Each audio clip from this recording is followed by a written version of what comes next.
औज़ुबिल्लाहि मिनश्शैतानिर्रजीम बिस्मिल्लाहिर्रहमानिर्रहीम। जमात चहर्रम इस्लामियात में आप सबको खुश आमदीद कहते हैं। बाब दोम ईमानियात और इबादात का हिस्सा इबादात में सबक नंबर 1 रोज़ा सोम के बारे में हमने पढ़ा और पढ़ने के बाद प्यारे बच्चों आज हम उसकी मश्क करने जा रहे हैं। तो आइए इसके सवालात के मुख्तसर जवाब पर निशान लगाते हैं। पहला सवाल है रोज़े का माना व मफ़हूम तहरीर करें। इस सवाल का जवाब सफ़ा नंबर 21 पर पहले पैराग्राफ में मौजूद है। पहले आपने इसकी हेडिंग डालनी है रोज़े का माना व मफ़हूम और इसके बाद लिखना है कि रोज़े को अरबी ज़बान में सोम कहते हैं। सोम के माना किस रुकने या ठहरने के हैं। इस्लामी तालीमात के मुताबिक सुबह सादिक से लेकर सूरज गुरूब होने तक खाने पीने और दीगर जिन बातों से बचने का हुक्म है उनसे रुकना रोज़ा कहलाता है। यहाँ तक आपने इस सवाल का जवाब लिखना है। अब आता है सवाल नंबर 2 कि कौन सी इबादत पहली उम्मतों पर भी फ़र्ज थी। इस सवाल का जवाब आपको सफ़ा नंबर 21 पर ही मिलेगा। रोज़े की अहमियत व फ़जीलत की दूसरी लाइन में देखिएगा कि जिस तरह रोज़े उम्मत मुस्लिमा पर फ़र्ज़ किए गए हैं इसी तरह ये पहली उम्मतों पर भी फ़र्ज़ थे, यानी कि रोज़ा ही वो इबादत है जो कि पहली उम्मतों पर भी फ़र्ज़ थी। अब आता है सवाल नंबर 3 कि रोज़े के अजर व सवाब के बारे में किसी एक हदीस मुबारका का तर्जुमा तहरीर करें। जी मेरे प्यारे बच्चों, अब आप इस सवाल का जवाब सफ़ा नंबर 22 पर आप पहली जो हदीस मुबारका है उसके बाद के नीचे वाली हदीस मुबारका है कि रोज़ा एक ऐसी इबादत है जिसका अजर बेहिसाब है।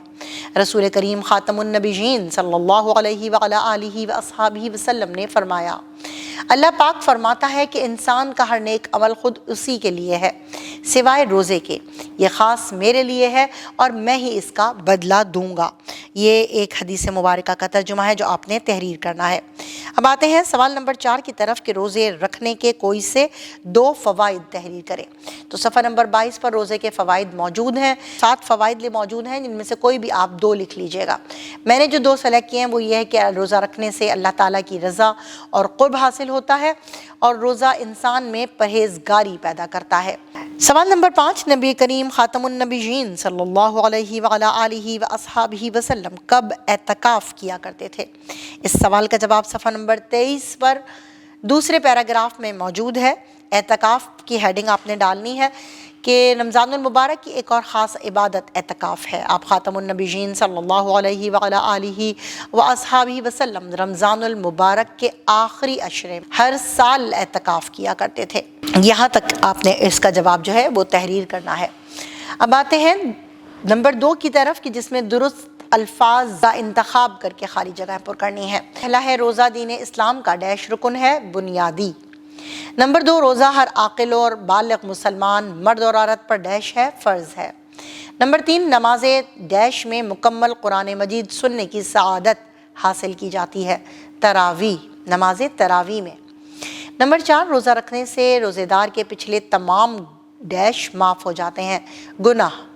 नंबर 5 नबी करीम ख़ातमुन नबीयीन सल्लल्लाहु अलैहि व अला आलिहि व अस्हाबिहि वसल्लम रमज़ानुल मुबारक के आखिरी अशरे में हर साल डैश किया करते थे, एतकाफ़ किया करते थे। अब आएंगे नंबर 3 की तरफ जिसमें दिए हुए सवालात के तफसीली जवाबात लिखने हैं। तो पहला सवाल है रमज़ानुल मुबारक में एतकाफ़ और शब क़दर की अहमियत। इस सवाल का जवाब प्यारे बच्चों सफ़ा नंबर 23 पर मौजूद है जिसमें हेडिंग है रमज़ानुल मुबारक में आपने हेडिंग डालनी है एतकाफ़ की और शब क़दर की अहमियत की। तो जो पैराग्राफ नंबर 2 है कि रमज़ानुल मुबारक में एक और ख़ास इबादत एतकाफ़ है, तो ये आपने पहले एतकाफ़ के बारे में लिखना है और फिर उसके नीचे वाले पैराग्राफ में शब क़दर की अहमियत है उसके बारे में पूरा लिखना है। और आखिरी लाइन इसकी बन रही है कि माह रमज़ान के अख्ताम पर मुसलमानों का इनाम के तौर पर ईद उल फ़ितर अता की गई है। यहाँ तक आपने सवाल नंबर 1 का जवाब मुकम्मल तहरीर करना है। अब आते हैं सवाल नंबर 2 रोज़े के हक़ीक़ी मक़ासिद और फ़वाइद तफसीली तौर पर बयान करें। तो सफ़ा नंबर 22 पर हेडिंग मौजूद है रोज़े के हक़ीक़ी मक़ासिद और फ़वाइद।